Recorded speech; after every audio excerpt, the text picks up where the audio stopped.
MLA Makkan Singh Raj Thakur గారు, Ramagundam corporation mayor గారు, అయోధ్య సింగ్ అన్న గారు, ఈ ముగ్గురి అలాగే బీటీ బాలరాజ్ అన్న గారు, ఈ నలుగురి సహకారంతో ఈ పోచమ్మ తల్లికి నా శక్తి మేరకు నేను సేవ అందిస్తానని, ఏర్పాట్లు చేయిస్తానని, ఇంతకు మించి వచ్చే సంవత్సరం ఇంకా అంగరంగ వైభవంగా ఘనంగా జరిగే విధంగా ఆ శక్తి నాకు ఆ తల్లి ప్రసాదించాలని, నేను కూడా నా శక్తికి మించి తల్లికి నేను ఎల్లవేళలా ఇక్కడ ఎటువంటి కార్యక్రమం జరిగినా ముందుంటానని, నా ఉన్న శక్తులను నేను చేస్తానని, అలాగే ఇక్కడున్న ప్రజలకు కూడా భరత్ నగర్ ప్రజలకు రామగుండం ఎమ్మెల్యే మక్కన్ సింగ్ అన్న గారి సహకారంతో డెవలప్మెంట్ విషయంలో రోడ్లు కావచ్చు, డ్రైనేజీ కావచ్చు, నీటి సమస్య కావచ్చు, ఇంకా ఏదైనా ఇల్లు లేని వాళ్ళకి ఇల్లు ఇప్పించడం వరకు కావచ్చు, ప్రభుత్వం నుంచి వచ్చే ఫలాలను ప్రతి పేదవానికి అందించాలన్న ఉద్దేశమే ఈ ప్రభుత్వం యొక్క ఉద్దేశము, ఎమ్మెల్యే గారి ఉద్దేశము.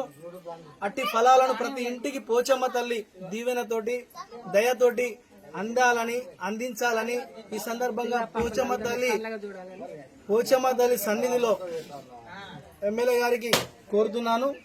అలాగే అందరికీ కూడా ఏ సమస్య వచ్చినా మేము ఎట్టి పరిస్థితులు వెనకాడుగా వేయము. ఎందుకంటే మనస్ఫూర్తిగా ప్రజలకు సేవ చేయాలని ఆ తల్లే నన్ను గెలిపించింది.